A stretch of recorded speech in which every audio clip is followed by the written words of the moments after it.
Hello student, स्वागत है सबका आज के सेशन में। और आज हम डिस्कस करेंगे क्लास 11th का नया सिलेबस। ठीक है कि सेशन 2026 और 7 में क्लास 11th मैथ्स का क्या क्या सिलेबस रहने वाला है, किस टाइप से मार्क्स डिस्ट्रीब्यूशन हुआ है। देखिए, एक बात तो आपको समझनी पड़ेगी कि क्लास 10th से क्लास 11th का सिलेबस थोड़ा सा अप होगा, क्योंकि कॉन्सेप्ट को बिल्ड करना होता है क्लास 11th में। ठीक है, तभी आप क्लास 12th में अच्छे से पढ़ पाते हैं। ठीक है, तो देखिए क्या क्या चीज़ें हमें पढ़नी है क्लास 11th में, किस टाइप से मार्क्स डिस्ट्रीब्यूशन होता है। सबसे पहली चीज़ तो टोटल चैप्टर जो आपके चलेंगे क्लास 11th में वो चलेंगे 14। ठीक है, टोटल चैप्टर्स होंगे 14। उनको डिवाइड कैसे किया गया है ये ध्यान से देखिएगा। सबसे पहले होता है सेट्स एंड फंक्शन। ठीक है, सेट्स एंड फंक्शन होती है सबसे पहली यूनिट। इससे कितने मार्क्स की होती है? 23 मार्क्स की होती है सेट्स एंड फंक्शन। नंबर 2 पर आता है अलजेब्रा। ठीक है, ये दूसरी यूनिट होती है अलजेब्रा। ये कितने मार्क्स की होती है? 25 मार्क्स की। नंबर 3 पर आता है कोऑर्डिनेट ज्योमेट्री। ये कितने मार्क्स की होती है? ये 12 मार्क्स की होती है कोऑर्डिनेट ज्योमेट्री। नंबर 4 पर आता है कैलकुलस। ये कितने मार्क्स का है? 6 मार्क्स का होता है। और सबसे लास्ट जो यूनिट होती है वो स्टैटिक्स एंड प्रोबेबिलिटी। ये आपने क्लास 10th में भी पढ़ा है। ठीक है, ये 12 मार्क्स की होती है। सीबीएसई ने रिलीज कर दिया है। ठीक है, सीबीएसई रिलीज कर देता है। बट क्या होता है ना, क्लास 9th और क्लास 11th के होम एग्जाम्स होते हैं। ठीक है, तो होम एग्जाम में क्या होता है कि टीचर्स अपने हिसाब से चेंज भी कर देते हैं, कुछ चैप्टर्स को हटा देते हैं अपनी इच्छा से, कुछ नए कुछ चैप्टर्स को नहीं देते हैं। ठीक है, बट सीबीएसई का अगर ओवरऑल देखें तो ये हमारा रहता है 80 मार्क्स का रिटन एग्जाम होता है, 20 मार्क्स का प्रैक्टिकल असेसमेंट होता है, टोटल 100 मार्क्स का होता है। अभी ध्यान क्या देना है कि सेट्स एंड फंक्शन ये यूनिट नंबर 1 है। इसमें हम कौन से चैप्टर पढ़ते हैं? इसमें सबसे पहला चैप्टर पढ़ते हैं हम सेट्स।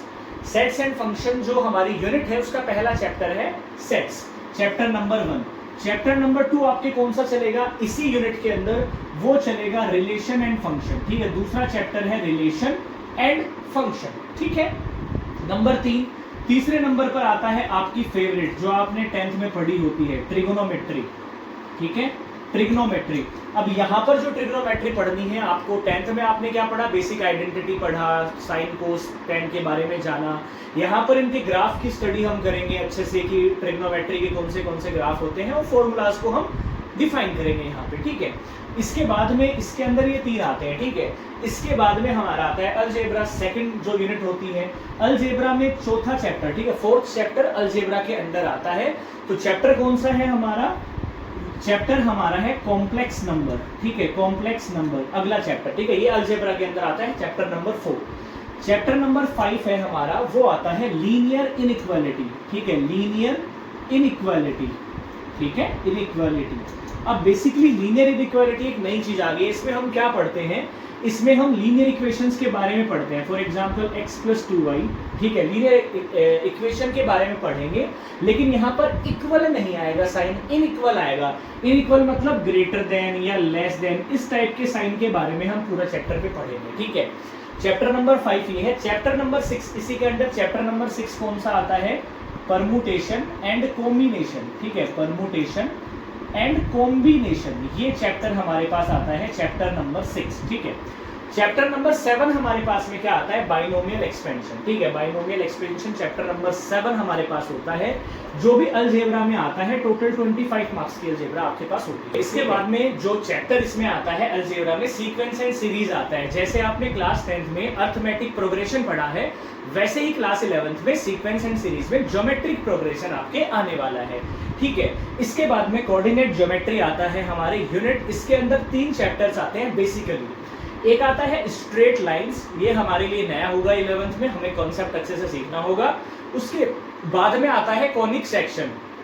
इसमें बेसिकली हम ग्राफ्स के बारे में पढ़ेंगे, सर्किल के बारे में पढ़ेंगे, पैराबोला, एलिप्स, इन सभी के ग्राफ्स पढ़ेंगे, नई शेप्स के बारे में पढ़ेंगे। इसके बाद में इसके अंदर चैप्टर आता है 3 डायमेंशनल ज्योमेट्री। ठीक है, इसमें हम 3D शेप्स के बारे में पढ़ेंगे, 3D कोऑर्डिनेट्स के बारे में पढ़ेंगे, एटसेट्रा। ठीक है, इसके बाद में यूनिट हमारे पास आती है कैलकुलस। कैलकुलस में हम पढ़ने वाले हैं सिर्फ एक चैप्टर जिसका नाम है limits and derivatives. Class 12th में कैलकुलस बहुत बड़ा वेटेज रखता है, 40%, 50% अप्रोक्सीमेटली मार्क्स होते हैं। इसके बाद में स्टैटिक्स एंड प्रोबेबिलिटी यूनिट में हम स्टैटिक्स एंड प्रोबेबिलिटी को ही पढ़ने वाले हैं। तो ये हमारे क्लास 11 के कंप्लीट चैप्टर्स हैं, इनको कंप्लीट बताया गया है कि कितने मार्क्स के चैप्टर्स हैं, तो ये हमें ध्यान देना है। एक एक चैप्टर को हम सीरियल वाइज करेंगे, हर यूनिट को हम कंप्लीट करेंगे। क्वेश्चन बैंक्स मैं आप लोगों को प्रोवाइड करवा दूंगा, यहीं पर आप हमारे साथ जुड़ सकते हैं यहाँ पे।